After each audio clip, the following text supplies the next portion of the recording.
तो आज सबसे पहले बाबा के महावाक्य लेंगे। आज बाबा कहते पुनर्जन्म लेने का भी कायदा है। पुनर्जन्म लेते लेते उतरते उतरते 84 जन्म पूरे हुए हैं। फिर नए सिर चक्र फिरना है। तो बाबा कहते हैं कि जैसे दुनिया में हर चीज़ का कायदा होता है ना, कुदरत में अपने नियम बने हुए हैं। जैसे दिन और रात का कायदा है, आधा आधा ही होगा, अलग चेंज नहीं हो सकता। कुछ समय दिन रहेगा, रोशनी होगी, फिर धीरे धीरे अंधियारे में बदलेगी, फिर प्रकाश होगा। ये नियम है, ये कायदा है। ऐसे बाबा कहते पुनर्जन्म लेने के भी कायदे हैं। इस रंगमंच पर जब आत्मा आती है तो उसके जन्मों के भी हिसाब है, कायदे हैं। ऐसे नहीं जिसका जैसे मन करे वैसे, है ना। आज मैं सोचूं कि अगर दिन 24 घंटे क्यों नहीं हो सकता, तो हो जाएगा क्या? नहीं। जो उसका नियम है, जो उसका कायदा है, उसी अनुसार चलता है। ऐसे ही ये जो पुनर्जन्म का भी कायदा है, क्या है पुनर्जन्म के कायदे? तो लिस्ट बनाएंगे तो कई कायदे हमें याद आएंगे, क्योंकि बाबा ने तो हमें पूरे पुनर्जन्मों का ज्ञान दिया है। तो बाबा हमें बताते हैं कि मिनिमम 1, मैक्सिमम 84 जन्म होते हैं, है ना। उससे एक से कम किसी आत्मा का जन्म नहीं हो सकता। 84 से ज़्यादा जन्म लेने वाली आत्माएं इस धरा पर नहीं हैं। तो ना जन्म 1 से कम होते हैं, ना 84 से ज़्यादा होते हैं। फिर बाबा ने हमें ये भी बताया है कि पुनर्जन्म 4 युगों में जब लेते हैं, जो 84 जन्मों वाली आत्मा है, आदि से आती है, तो 8, 12, 21 और 42 के हिसाब से पुनर्जन्म लेती है हर युग में। 8 जन्म सतयुग, 12 जन्म त्रेता युग, 21 जन्म द्वापर युग, 42 जन्म कलयुग और संगम युग 1। फिर बाबा हमें कहते हैं कि सतयुग से ही जब से आते हैं तो गिरना शुरू हो जाता है।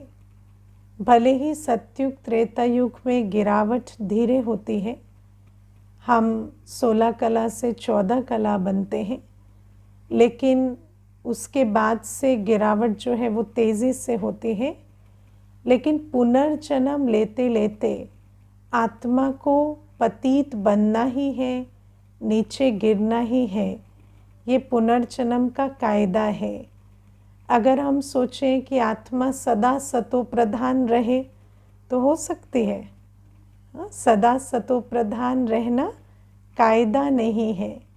हमें भी जो भी चीज़, देखो पढ़ाई माना कायदों को समझना। अब जैसे एक आत्मा शरीर में आती है तो पहले बच्चा होता है, फिर युवा, है ना, फिर वृद्ध। तो बाबा कहते हैं ऐसे जैसे बच्चा हुआ, टीनेजर हुआ, फिर एडल्ट हुआ, फिर वृद्ध हुआ, तो इस प्रकार से जैसे उसका भी कायदा बना हुआ है। हम सोचें कि बच्चा बच्चा ही रह जाए, है ना, बच्चा युवा ना बने या एडल्ट ना बने या वृद्ध ना बने, तो ऐसा तो नहीं हो सकता ना। तो जो कायदा है ग्रोथ का, और फिर वृद्ध तन से फिर आत्मा निकलती है, फिर बच्चा बनती है। तो ऐसे ही पुनर्जन्म का भी कायदा है कि पहले पहले हम सतो प्रधान सृष्टि में आते हैं, सतो प्रधान रहते हैं, फिर धीरे धीरे सतों में आते, फिर रजों में, फिर तमों में, फिर तमो प्रधान में। तो बाबा कहते हैं ये पुनर्जन्म के कायदे के हिसाब से तुम्हें गिरना ही है। और फिर जैसे रात के बाद दिन आना ही होता है, ऐसे ही बाबा का भी आना निश्चित होता है और फिर से सतो प्रधान बनने का समय आता है और हमें फिर बाबा सतो प्रधान बनाते हैं। तो बाबा कहते ये भी सृष्टि चक्र में नूंद है। तो हर चीज़ का प्रावधान है इस सृष्टि चक्र में, सतो प्रधान, सतो, रजो, तमो। और जब हम सतो प्रधान हैं, सतो हैं सतयुग त्रेता युग में, तो वहाँ हम पवित्र हैं, पूज्य हैं। और जब हम रजो तमो में आते हैं तो वहाँ हम पतित बनते हैं, पुजारी बनते हैं। फिर बाबा हमें कहते हैं कि 3 चीज़ें हैं, पतितपना, पूज्यपना और ज्ञान स्वरूप अवस्था। ये तीनों सतयुग त्रेता युग में होती है। तो पवित्र है, पूज्य है और ज्ञान स्वरूप है, तीनों एक साथ चलता है। ज्ञान और पवित्रता इकट्ठे है और ज्ञान स्वरूप पवित्र आत्मा पूज्य होती है। और फिर जब हम द्वापर युग से नीचे गिरते हैं तो पतितपना, अज्ञान और पुजारीपना एक साथ चलता है। तो ज्ञान भी नहीं है, ज्ञान खो जाता है, प्योरिटी खो जाती है और फिर नीचे गिरते हैं, पतित बन जाते हैं, पूज्य बनते हैं, पुजारी बन जाते हैं। क्योंकि जब अज्ञान है, अपने अंदर इम्प्योरिटी है, तो आत्मा की जो अवस्था है वो बहुत कमज़ोर हो जाती है। अज्ञान और इम्प्योरिटी का कॉम्बिनेशन हमें पुजारी बना देता है। तो बाबा कहते हैं ये जो पवित्रता, ज्ञान और पूज्यपना और दूसरी तरफ है अपवित्रता, अज्ञान और पुजारीपना, ये दोनों इकट्ठे चलते हैं। 2 युग एक सेट, बाकी 2 युग दूसरा वाला चलता है। फिर जब संगम युग आता है तो बाबा आज बहुत अच्छी बात कहते हैं, सद्गति की बातें भी तब समझे जब सद्गति दाता को पहचाने। तो ज्ञान स्वरूप अवस्था क्या है या पूज्य अवस्था क्या है या पवित्रता क्या है, जब बाबा आते हैं तभी इसकी समझ मिलती है। और बाबा आकर हमें ज्ञान और योग 2 चीज़ें सिखलाते हैं, जिससे हम फिर से तमो प्रधान से सतो प्रधान अवस्था में वापस जाते हैं। तो ये आज बाबा मुरली में बता रहे हैं। अब इसमें हम जो आज थोड़ा रिफ्लेक्शन करेंगे कि जैसे आज बाबा कहते हैं तुम पहले ज्ञानी थे और पूज्य थे, अभी तुम भगत हो और पुजारी हो। तो ये जो पुजारीपना है ये क्या होता है? तो जैसे मैं आपको बताऊं, एक बहन है तो विदेश में रहती है और प्रोफेशन से भी डॉक्टर है। तो जब वो ज्ञान में आई तो मुझे कहती थी, मुझे कोई आप भक्ति की बातें समझाने की आपको कोई ज़रूरत नहीं पड़ेगी मुझे, क्योंकि मैं भगत नहीं हूँ, मैंने कभी भक्ति नहीं की है ना। तो व्यक्ति क्या सोचता है कि भक्ति माना क्या होता है, मंदिर जाना, व्रत रखना, पूजा पाठ करना, ये भक्ति होती है। और दुनिया में ज्ञान किसे कहते हैं? शास्त्र पढ़ना, वेद पढ़ना, उसे ज्ञान कहते हैं। लेकिन बाबा कहते हैं मंदिर जाना, व्रत रखना, तीर्थ करना, ये भी भक्ति है। शास्त्र पढ़ना, वेद पढ़ना, वो भी भक्ति है। और इसके अलावा भी बहुत कुछ भक्ति है जिसको हम भक्ति समझते नहीं हैं। तो आज हम भक्ति क्या है वो पहले अच्छे से समझेंगे। भक्ति माना जब हम पतितपने और अज्ञान के कारण ये समझते हैं कि हमारा कल्याण या अकल्याण किसी और के हाथ में है, तब हमें आकर्षण और भय के चक्र में माया डाल देती है।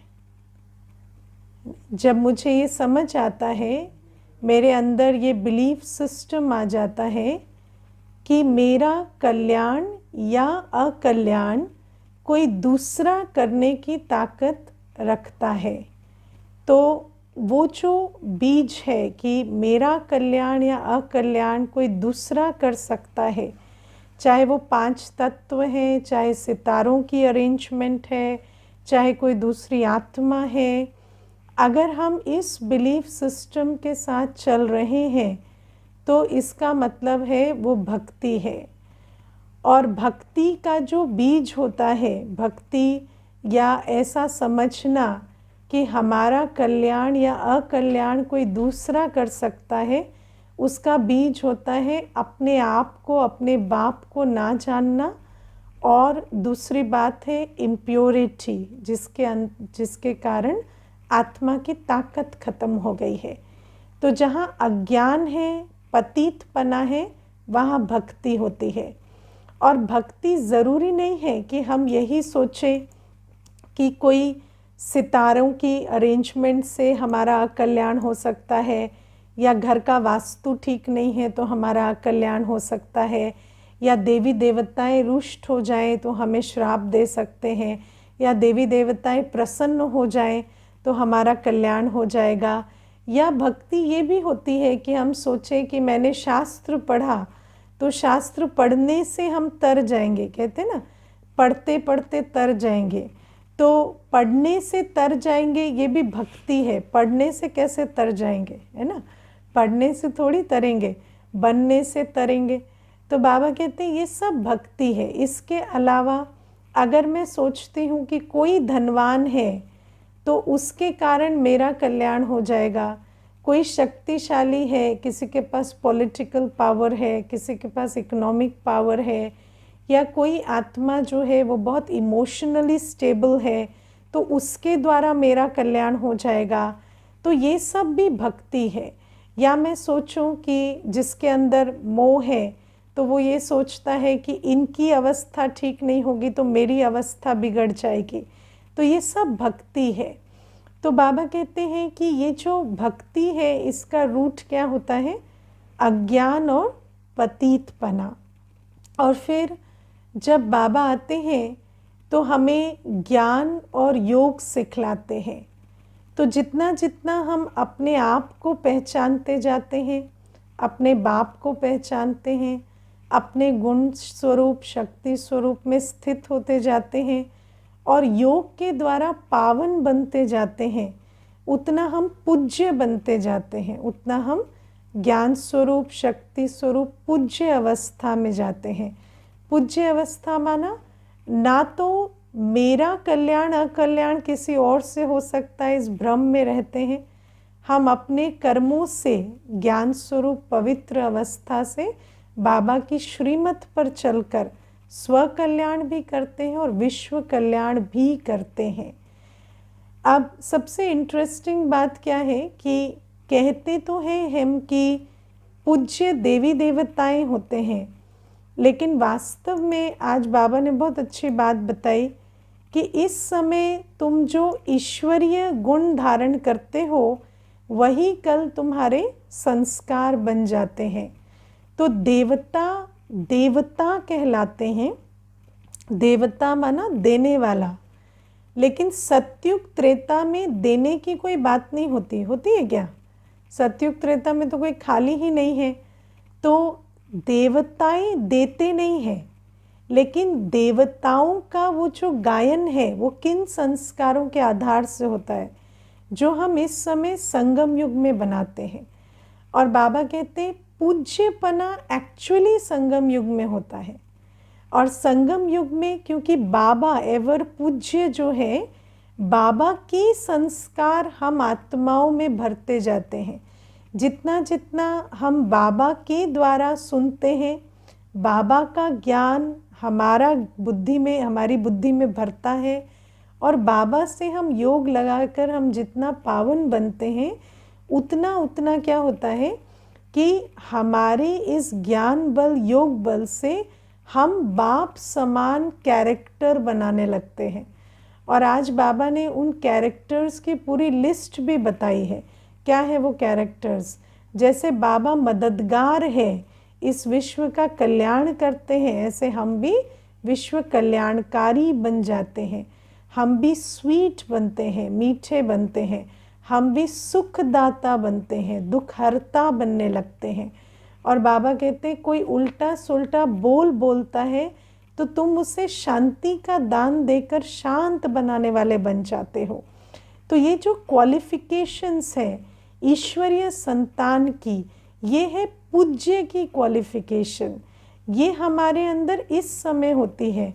कोई सतयुग में हम दुखहर्ता सुखकर्ता का पाठ बजाए ज़रूरी नहीं, क्योंकि वहाँ तो दुख ही नहीं। या ऐसा नहीं कि वहाँ कोई उल्टा बोलेगा और हमें शांति का दान देना होगा या मीठा बनना होगा। तो बाबा कहते हैं ज्ञान योग के बल से तुम इस समय पूज्य बनते हो। और एवर पूज्य बाबा से जब हम ज्ञान ले रहे हैं, पवित्र बन रहे हैं, तो हमारे अंदर भी ईश्वरीय क्वालिफिकेशन आती जाती है। और फिर इन्हीं ईश्वरीय क्वालिफिकेशंस का गुणगान हमारे यादगार देवताई स्वरूप में होता है। देवताई स्वरूप में जिन गुणों का गायन होता है, वो जब भक्ति मार्ग आता है और देवताओं का गायन होता है, तो जिन गुणों का वो गायन करते हैं वो गुण देवताएं नहीं दिखाते, है ना। वो गुण तो इस समय बाबा हम में भरते हैं।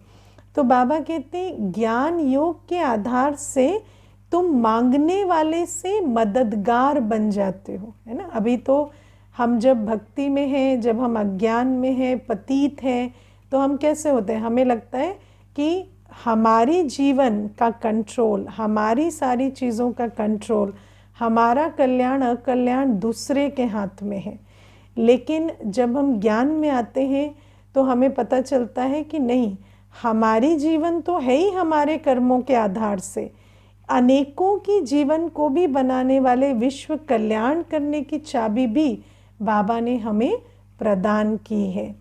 तो बने हैं पुजारी से पूज्य, हाँ, भक्ति से ज्ञान में आ रहे हैं, क्योंकि हमें चेक करना होगा कि क्या सचमुच अभी भी हमें लगता है। क्योंकि देखो कई बार क्या होता है कि हम ये तो समझ जाते हैं कि हम पर सितारों का प्रभाव नहीं है, या हम पर कोई वास्तु काम नहीं करता, या कोई पत्थरों का प्रभाव नहीं है, या कोई देवी देवताएं नाराज़ हो जाएं, या वो बात नहीं है, या हमें कोई पूजा भक्ति नहीं करनी, ये समझ आता है। लेकिन कई बार आप एक सिस्टम का हिस्सा होते हैं, कोई भी सिस्टम होगा, ऑफिस होगा, घर होगा। क्या आप समझते हैं कि आपका कल्याण तब होगा जब आप श्रीमत पर चलेंगे, या ये समझते हैं कि ये व्यक्ति प्रसन्न रहे, ये खुश रहे मुझसे, तब मेरा कल्याण होगा? या आप समझते हैं कि कोई आपसे नाराज़ हो जाए क्योंकि आपने श्रीमत पालन किया है ना, आपके कर्मों श्रीमत प्रमाण है, लेकिन फिर भी यदि कोई आप पसंद ना करे और नाराज़ हो जाए तो वो आपका अकल्याण कर सकता है? ऐसा भय है आपको? हाँ, कि ऐसा समझते हैं कि नहीं, हम अगर श्रीमत पर चलते हैं और हमारे कर्म श्रेष्ठ हैं और बाबा की, परिवार की, स्व की दुआएं हैं साथ में, तो फिर कोई ना हमारा भाग्य बिगाड़ सकता है, और ना ही अगर हम श्रीमत पर नहीं हैं तो कोई हमारा भाग्य बना सकता है। ये बात हमें बहुत समझ आनी चाहिए कि अगर हमारे जीवन में कुछ होना है तो वो होना है ज्ञान योग बल से। अगर किसी चीज़ की कमी है तो वो भी इसी कारण है क्योंकि अज्ञान है, पतितपना है। और शिव बाबा जो ज्ञान का सागर है और पतित पावन है, उन्हीं के द्वारा मेरी जीवन बदलेगी और मैं अनेकों की जीवन बदलने के निमित्त बनूंगा। तो बाबा कहते हैं ये जो ज्ञान और भक्ति का बेसिक डिफरेंस है, ये हमें समझना है। और बाबा कहते हैं जैसे सीज़न आएगी, है ना। जैसे बाबा ने कहा पुनर्जन्म का भी कायदा है, तो ऐसे ही जैसे दिन और रात का कायदा होता है, ऐसे ही जब तक बाबा ना आए तब तक पावन बनने का, पूज्य बनने का, ज्ञान स्वरूप बनने का पाठ नहीं खुलता। तो बाबा कहते तुम ही वो ब्राह्मण, ब्रह्मा मुख वंशावली ब्राह्मण हो जिनके पास अभी पूज्य बनने की अपॉर्चुनिटी है। बाकी तो पुजारी बनने के सिवाय कुछ कर नहीं सकते, क्योंकि उनके पास न ज्ञान बल है न योग बल है, ना उनको ये मालूम कि पावन कैसे बने, ना ये पता कि ज्ञान क्या है। आज बाबा ने बहुत अच्छे से इस बात को कहा ना मुरली में, यहाँ के बच्चे व बाहर के बच्चे कहते हैं कि योग कैसे लगावें, पतित से पावन बनने की युक्ति क्या है ना। दुनिया में सब जानते हैं कि योग से और पवित्रता से हमारे अंदर शक्ति आएगी। इसीलिए तो दुनिया में लोग इतनी मेहनत करते हैं, सन्यासी घर बार छोड़ के अपनी इंद्रियों को शीतल करने के लिए इतना दवाइयाँ खा के भी हठ योग करते हैं, और कितनी कोशिश करते हैं कि वो समझते नहीं हैं योग क्या है, तो फिर उसके लिए टांग पे टांग चढ़ा के घंटों बैठते हैं, खड़े होते हैं, कितने सारे आसन करते हैं। लेकिन बाबा कहते हैं वो जो ज्ञान और योग बल है जिससे तुम पवित्र बनते हो, शक्तिशाली बनते हो, वो तुम बच्चों को इस समय मिला हुआ है। और तुम इस समय ज्ञान योग बल से अपनी स्वस्थिति में स्थित हो सकते हो, आप स्व कल्याण कर सकते हो, विश्व कल्याण कर सकते हो, और उस आधार से तुम पुजारी से पूज्य बन सकते हो। तो बाबा कहते अब समय तो आ गया, लेकिन जैसे उस दिन भी समझा रही थी कि मानो सीज़न आ गई, लेकिन सीज़न में भी बीज बोएंगे तब तो पौधे उगेंगे ना तब तो फसल होगी। तो बाबा कहते ऐसे ही ये जो पुजारी से पूज्य बनने की सीज़न है वो तो आ गई, बाबा ले आए, लेकिन उस सीज़न में हम बच्चों को अब पहचान कर, क्योंकि अच्छा किसान भी कौन होता है, जिसको अक्ल हो, समझ हो कि अभी सीज़न आई है तो इसमें मुझे बीज बो के खेती कर लेनी है। तो बाबा कहते हैं अब तुम्हें समझना है कि ये जो संगम युग की सीज़न है ये पूरे कल्प में एक ही बार आई है, और अभी ही समय है कि हम पूज्य बने, और हमें अब अपने कर्मों से ज्ञान स्वरूप बनना है, योग बल जमा कर कर पवित्र बनना है, और अपने पूज्य स्वरूप में स्थित हो जाना है। और फिर बाबा हमें 4 निशानियाँ बताते हैं पूज्य स्वरूप की, क्वालिफिकेशन है ना। क्या है क्वालिफिकेशन?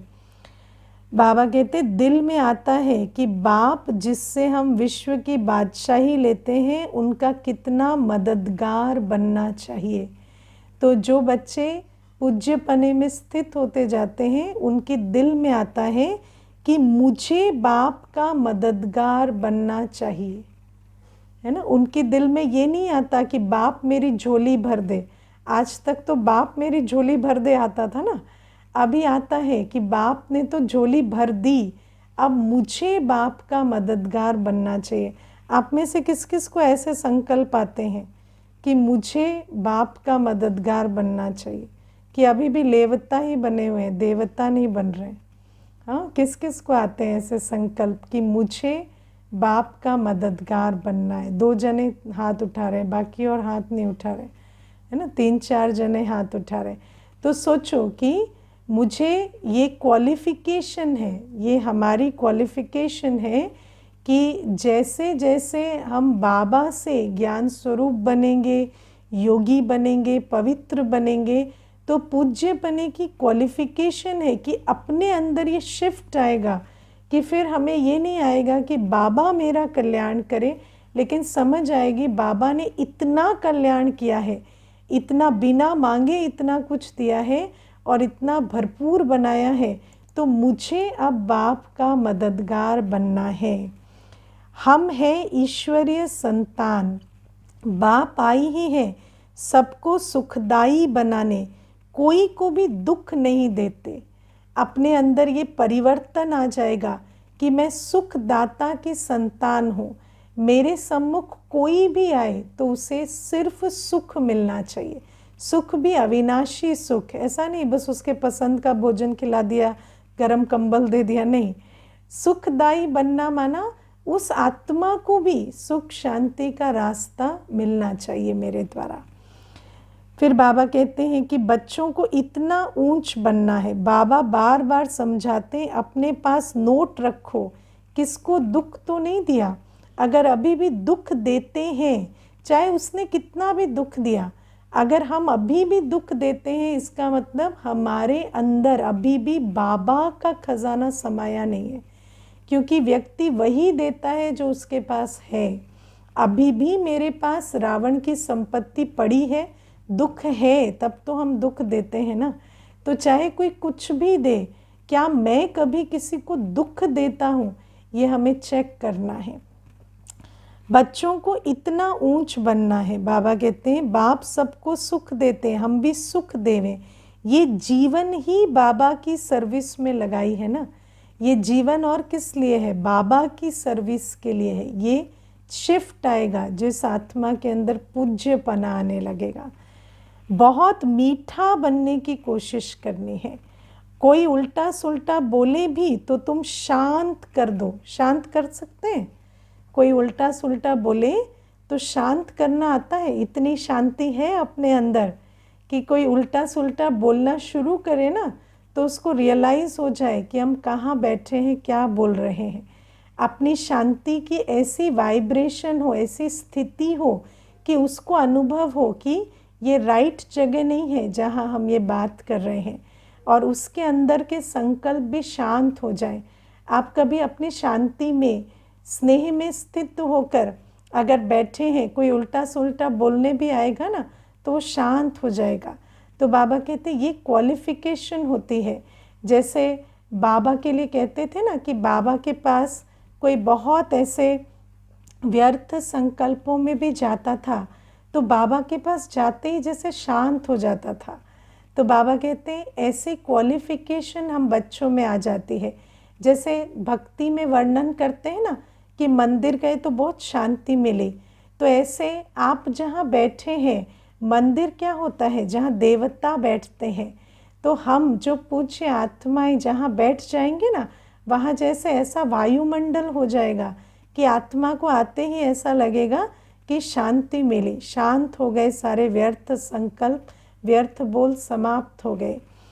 तो बाबा कहते हैं कि ये तुम सबको शांत कर दो, सबको सुख दो, सबको सुख का रास्ता बताना है, शांति धाम सुख धाम के मालिक बनाना है। तो बाबा कहते हैं ये हमारी क्वालिफिकेशन होती है पूज्यपने की। जितना ज्ञानी योगी बनेंगे, जितना पूज्य बनेंगे, ये परिवर्तन हम में आता जाएगा। और देवताओं का जो गायन है, झोली भरने वाले, देने वाले, वो गायन का स्वरूप हम इस समय बन जाएंगे। और बाबा कहते हैं ये सारा कैसे होता है? सिर्फ अपने आप को रियलाइज़ करना, बाप को रियलाइज़ करना, अपनी भरपूरता को, अपने स्टेटस को रियलाइज़ करना। और बाबा कहते हैं बाकी जो भी अपने अंदर आसुरी संस्कार थे उनको योग बल से दग्ध करना और पवित्रता में स्थित हो जाना। इसी से ये परिवर्तन आ जाता है। तो ये है। फिर बाबा आज हमें कहते हैं कि जो भी भिन्न भिन्न टाइटल्स हैं उनको सिर्फ बुद्धि में वर्णन नहीं करो, लेकिन सीट पर सेट हो जाओ। जैसा टाइटल वैसी स्थिति हो। अब आप देखो कि कई बार हम बाबा के दिए हुए टाइटल्स का वर्णन तो बहुत अच्छा करते हैं, है ना। जैसे आज बाबा ने स्वदर्शन चक्रधारी का एग्जाम्पल दिया है। तो स्वदर्शन चक्रधारी का टाइटल का वर्णन तो हम बहुत अच्छा कर लेते हैं कि 5 स्वरूप हैं। पहले ब्राह्मण स्वरूप, ऐसा ऐसा ऐसा ऐसा होता है। फिर फरिश्ता स्वरूप ऐसा होता है, बिंदु रूप, बीज रूप ऐसा, देवताई स्वरूप ऐसा, और पूज्य स्वरूप ऐसा। भक्ति मार्ग में जो मंदिरों में पूजा करते हैं उनके गुण ऐसे। लेकिन बाबा कहते हैं जब तुम एक्चुअली स्वमान का अभ्यास करते हो तो क्या करना होता है, ऐसा नहीं बुद्धि से सिर्फ लिस्ट बनाते रहो ऐसा ऐसा ऐसा ऐसा है, नहीं, अपने आप को देखो कि मैं ब्राह्मण आत्मा, मैं फरिश्ता। ब्राह्मण आत्मा में कौन सा गुण है, आज्ञाकारिता का, है ना। तो बाबा कहते उस आज्ञाकारिता के स्वरूप में अपने आप को देखो, बाबा की श्रीमत पर उठने वाली, बाबा की श्रीमत पर हर कार्य करने वाली वो इमेज बनाओ, वो पूरा अपने अंदर जैसे एक एक संकल्प से वो स्वरूप बनता जाए। क्योंकि हमारी जो अंदर की दुनिया है उसमें जो भी हम संकल्पों से स्वरूप बनाएंगे वो स्वरूप हमारा संस्कार बनता जाएगा। क्योंकि हमारी अंदर की दुनिया में कल्पना जैसी कोई चीज़ नहीं है, मन संकल्प करता है तो उन संकल्पों से संस्कारों की रचना होती है। तो बाबा कहते हैं तुम्हें अगर ब्राह्मण पने के अपने संस्कारों को इमर्ज करना है तो तुम स्वमान के बल से कि मैं पवित्र ब्राह्मण हूँ, मेरा पूरा जीवन ईश्वरीय मर्यादाओं पर चलता है, मेरा एक पूरा दिन ईश्वरीय श्रीमत के अनुसार चलता है, इसका जैसे बुद्धि बल से स्वरूप बनाते जाओ। अपने आप को देखो कि मैं ये कर रहा हूँ, मैं उठ रहा हूँ, मैं सफ़ेद वस्त्रधारी हूँ, संपूर्ण पवित्रता की धारणा करने वाली आत्मा हूँ, शुद्ध भोजन ब्रह्मा भोजन स्वीकार करने वाली आत्मा हूँ, सदा सेवा की वृत्ति रखने वाली, आत्मिक दृष्टि रखने वाली आत्मा हूँ। तो बाबा कहते ऐसे एक एक गुण को इमर्ज करो और स्वरूप बनो। आप देखो जब हम पहले फिल्में देखते थे, नाटक देखते थे, तो एक समय होता था जब हम सीट पे बैठ के बाहर फिल्म चल रही है इस अनुभव में होते थे।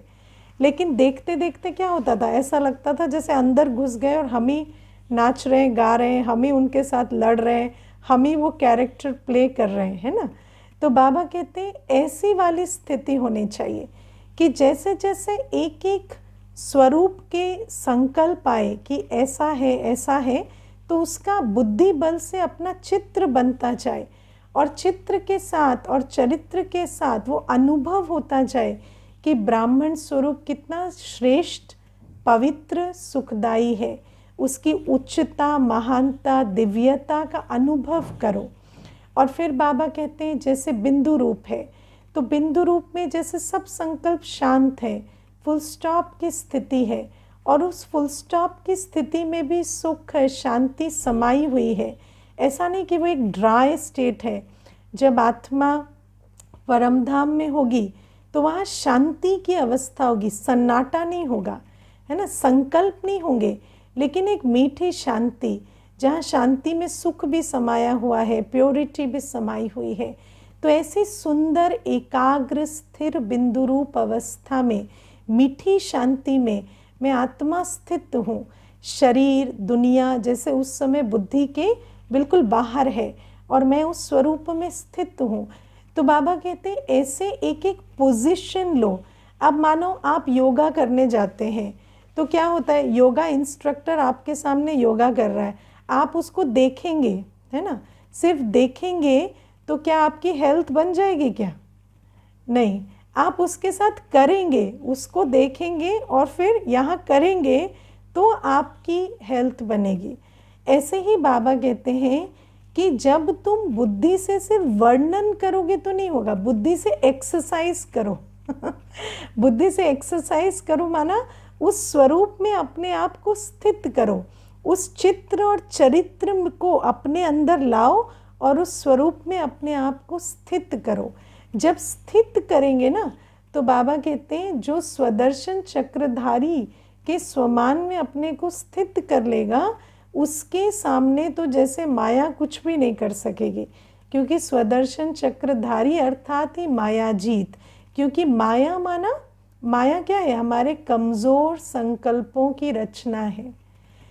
तो जब हमारी अवस्था श्रेष्ठ है, शक्तिशाली है, तो माया जैसे हमारे लिए एग्जिस्ट नहीं करती, क्योंकि उस कमज़ोर शक्तिशाली स्थिति में हम और माया दो अलग अलग डायमेंशन में रहते हैं। माया हमारे डायमेंशन में पहुंच नहीं सकती, है ना। जैसे दुनिया में कहते हैं ना, अगर आपको रोग मुक्त होना है तो आप इम्यूनिटी बढ़ा दो।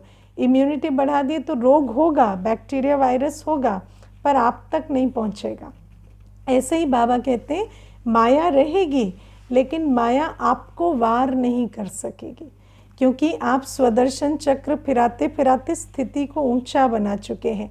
जैसे आप देखो, दुनिया में कोई चीज़ ऊंची जाती है, मानो एरोप्लेन है, हेलीकॉप्टर है, उड़ता है, तो उसके नीचे चक्र चलता रहता है ना, तो वो उड़ता है ऊपर और स्टेबलाइज हो जाता है। ऐसे हमारी बुद्धि में अपनी श्रेष्ठ स्थितियों का चिंतन चलता रहे तो हमारी अवस्था इतनी ऊंची रहेगी कि माया फिर वहाँ तक पहुँच नहीं सकेगी। तो ये बाबा आज वरदान में कह रहे हैं। और आज एक प्रश्न है कि बाबा मुरली में कह रहे हैं कि सतयुग में ज्ञान होता है, लेकिन एक्चुअली तो सतयुग में ज्ञान नहीं होता ना। देखो, सतयुग ज्ञान हम किसे कहते हैं, पहले हम समझते हैं। ज्ञान माना ज्ञान स्वरूप, ज्ञान माना ज्ञान नहीं होता है। अभी भी बाबा कहते हैं ज्ञानी तू आत्मा किसे कहेंगे। ज्ञानी तू आत्मा माना जिसकी मनसा वाचा कर्मणा ज्ञान स्वरूप है ना। ज्ञानी मतलब ज्ञान जानने वाले नहीं होते। मैं आपको एक बहुत इंटरेस्टिंग अनुभव सुनाती हूँ। मुझे ना एक बार एक माता ने आकर कहा, मेरे पति मुझे बहुत मारते हैं, तो आप उनको बुला के थोड़ा समझाओ ना कि वो मारे ना। तो मैंने कहा, मैं बुला के थोड़ी समझा सकती हूँ, मैं बुलाऊंगी तो उसको लगेगा ना कंप्लेन हुई है उनकी। तो आप क्या करो, उनको किसी बहाने से भेज दो। तो भेज दोगे तो मैं कैसे भी टॉपिक निकाल के समझा दूंगी। तो उसने भेजा युगल को। तो जब वो युगल आए और बैठे, तो मेरे कुछ भी बोलने से पहले उसने मुझे पूरी ग्रंथ साहिब सुना दी, कुछ नहीं छोड़ा। मतलब कोई श्लोक नहीं था, कुछ नहीं था जो उसने छोड़ा हो। पूरी की पूरी ग्रंथ साहिब उसने मुझे सुना दी विथ एक्सप्लेनेशन।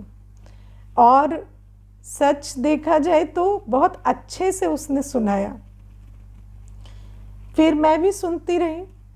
सारा सुनने के बाद मैंने उसको कहा, मैंने ना लोगों को बहुत अच्छी बातें और बहुत गंदे काम करते देखा है, आप उनमें से तो नहीं है। तो फिर वहाँ पर वो चुप हुआ और फिर उसने मुझे कहा कि, तो मैंने कहा, देखिए आप जब घर में उनको पीटते हैं आवाज़ यहाँ तक आती है पास में रहते थे। तो इसीलिए मैंने आज आपको देखा तो मेरे दिल में था, लेकिन आप इतना ज्ञान सुनाने लगे तो क्या है ना कि अच्छी बात है, आपको बहुत ज्ञान है। आपने जितनी बातें सुनाई मैंने तो बहुत ध्यान से सुनी, मैं उसमें से एग्जाम्पल भी दे दूंगी आगे। तो ऐसा नहीं है कि आपका ज्ञान कोई व्यर्थ गया। आपने सुनाया, हमने सुना, हमारे को भी कुछ सीखने को मिला। लेकिन आप जितने टाइम ज्ञान सुना रहे थे आपको दुआएं नहीं मिल रही थी। क्यों? क्योंकि मुझे आ रहा था, कह ये रहा है, कर ये रहा है, कह ये रहा है, ऐसे कैसे कह रहा है, करता तो ये है। तो आप सोचो कि कितना ज्ञान है आपको, लेकिन एक दुआ आपने नहीं ली। क्यों? क्योंकि आपकी वाचा कर्मणा में कोई समन्वय ही नहीं है। अगर आपकी वाचा और कर्मणा एक नहीं है तो आप किसी को ज्ञान सुनाएंगे तो उसका सिर्फ यही संकल्प चलेगा, कर्त कहता ये है, करता ये है, उसको आपका ज्ञान नहीं सुनाई देगा। इसीलिए ज्ञान सुनाने के लिए भी आपको अपनी मनसा वाचा कर्मणा एक करनी पड़ेगी। तो बाबा हमें कहते हैं ज्ञानी माना जिसकी मनसा वाचा कर्मणा ज्ञान स्वरूप है।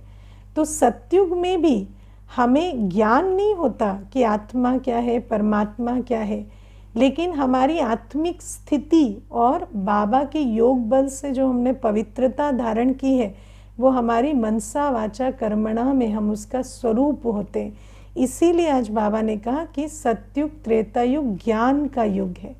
क्योंकि जैसे मैंने शुरू में बताया कि दुनिया में पोथी पत्रे पढ़ने को भी ज्ञान समझते हैं, लेकिन वो तो भक्ति है, क्योंकि उस ज्ञान से हमारे अंदर कोई गुण नहीं आते। तो ज्ञान वो जो गुणवान बनाए।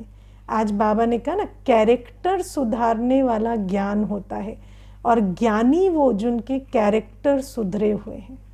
तो बाबा कहते हैं हम सतयुग त्रेता युग में ज्ञानी क्यों कहलाते हैं? क्योंकि हमारे कैरेक्टर सुधरे हुए हैं। ओके, ओम शांति।